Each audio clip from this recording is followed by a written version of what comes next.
4 leçons que l'école ne t'apprendra jamais. 1. Ton QI ne fera pas tout. Tu as des talents, c'est ton plus grand atout. 2. Ton pouvoir se trouve dans tes paumes. Ce qui fait l'argent, c'est le travail, pas le diplôme. 3. Remercie les épreuves qui t'ont mis au sol. L'échec est la meilleure école. 4. T'as beaucoup d'amis aujourd'hui. Plus tard, tu devras choisir et faire le tri.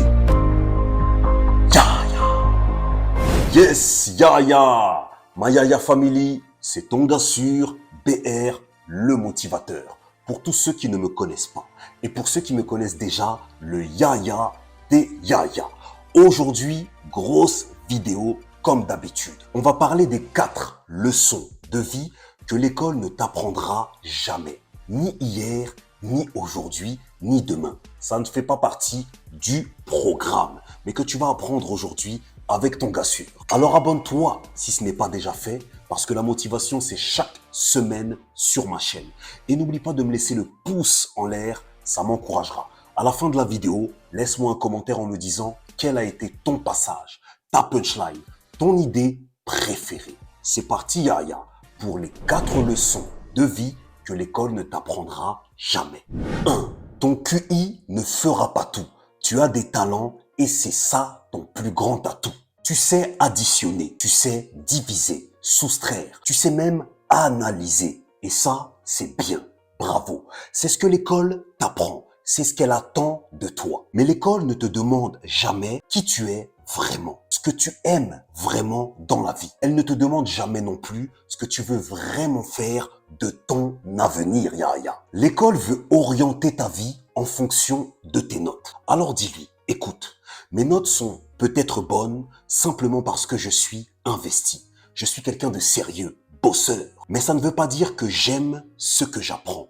Ou bien dis-lui, écoute, mes notes sont peut-être mauvaises, je l'avoue. Mais c'est peut-être parce que justement, je déteste ce que j'apprends. Ou bien la manière dont on me l'enseigne. On te pose beaucoup de questions à l'école. Chaque jour, du matin au soir. Mais il y a une question, Yaya, qu'on ne te pose jamais. Parce que cette question n'est pas au programme.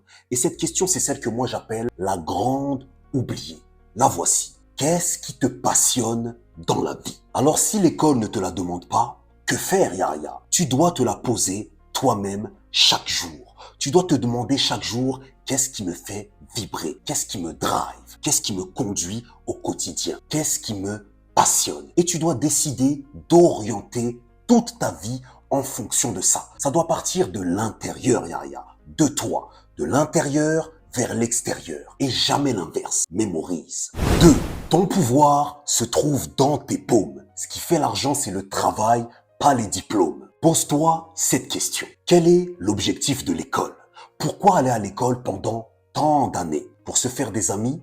Certainement pas. Pour gérer des meufs? Absolument pas. Mauvaise réponse. Pour accumuler, posséder, entasser des diplômes? Non, non et non. Les plus malheureux sont ceux qui possèdent beaucoup de diplômes, qui ont donné beaucoup d'années de leur propre vie à l'école, aux études et qui aujourd'hui n'ont zéro travail. Je ne souhaite pas que tu fasses partie de cela. Ce qui fait l'argent, Yaya, ce qui fait et ce qui va faire ton bonheur, ce ne sont pas tes diplômes, c'est ton projet de vie. Ne t'engouffre pas dans des chemins uniquement pour suivre les autres. Ne t'engouffre pas non plus dans des chemins uniquement pour faire plaisir à papa et maman. Écris ton projet de vie, dessine-le dans ton esprit et ensuite dirige tous tes chemins de vie vers ce projet. Voilà ton but. Moi, je me fiche que tu possèdes des tonnes de diplômes si tu es malheureux et sans activité. Ce qui fait l'argent, ce qui fait le bonheur, c'est ton projet de vie. C'est ton travail,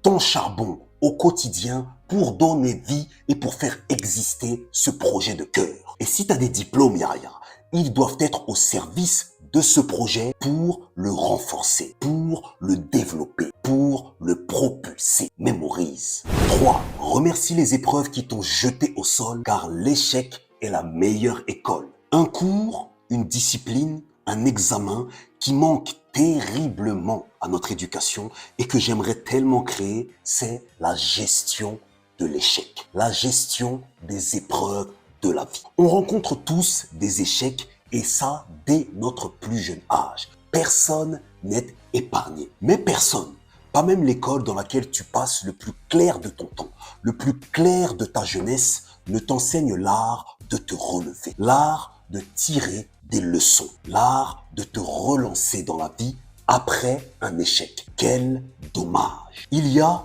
3 grands professeurs que tout le monde rencontre tôt ou tard dans sa vie et qui t'apprendront bien plus de choses sur toi, sur tes relations, sur la vie que l'école ne le fera. Les problèmes d'argent, parce qu'ils te poussent à devenir acharné, déterminé et créatif dans ton travail, dans tes entreprises, pour réinventer ta vie, pour relancer ta vie, pour t'en sortir et te refaire. Les peines de cœur, parce qu'elles t'enseignent à devenir indépendant affectivement, à être à l'aise, confortable seul avant de chercher à l'être à deux. Les échecs personnels, parce qu'ils te prouvent que malheureusement tu n'es pas invincible et que tu as besoin des autres. Les échecs personnels nous apprennent que les plus beaux projets dans la vie s'inventent toujours en équipe. Alors la prochaine fois que tu rencontreras l'un de ces 3 professeurs Yaya, ne le fuis surtout pas. Regarde-le dans les yeux et dis-lui merci.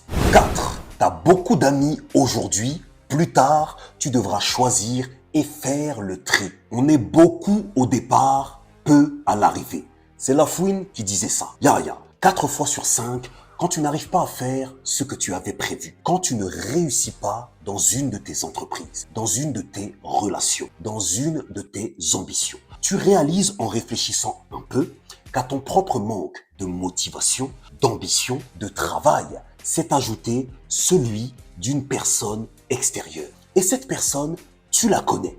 C'est ton pote, ta femme, ton frère. C'est souvent, voire même toujours, quelqu'un de ton cercle proche. Pendant une période de ta vie, on peut dire que c'est pas grave. Ce n'est pas de ta faute si tu as des fréquentations de merde. Mais plus tu grandis, plus tu prends en maturité et moins cette excuse est valable. Il s'agit maintenant d'utiliser ton super pouvoir, celui de la décision. Et il s'agit de te dire, lui, je le garde. Elle, je ne la garde pas. Ce n'est pas que tu te la racontes, c'est juste que tu as compris que tout le monde qui gravite autour de toi doit être au service de tes progrès dans la vie et pas l'inverse. À ce même titre, toi, tu dois être au service des progrès des gens que tu fréquentes. Et si ce n'est pas le cas, retire-toi de leur vie avant même qu'ils ne te le demandent. C'est ça, les aider. C'est ça, les aimer. Alors, au boulot, regarde tous les gens qui sont autour de toi et fais le tri avec courage. Ok, ma Yaya Family, c'est la fin pour aujourd'hui. À toi de te mettre au boulot. Alors, comme d'habitude, tous mes cadeaux se trouvent dans la description.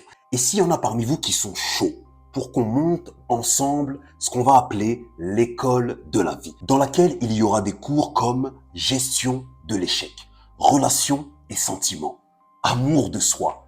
Appelez-moi, ma parole qu'on va le faire et que ça va déchirer. En attendant, n'oublie pas de t'abonner et n'oublie pas d'activer la cloche pour ne manquer aucune de mes vidéos, format court ou format long. Laisse-moi ton commentaire dans la zone des commentaires. Dis-moi quel a été ton passage préféré, ta punchline préférée, ton idée préférée et je te répondrai parce que je lis tous les commentaires. Surtout, n'oublie pas la gimmick de ton gars sur BR, pas de charbon, pas de bonbons.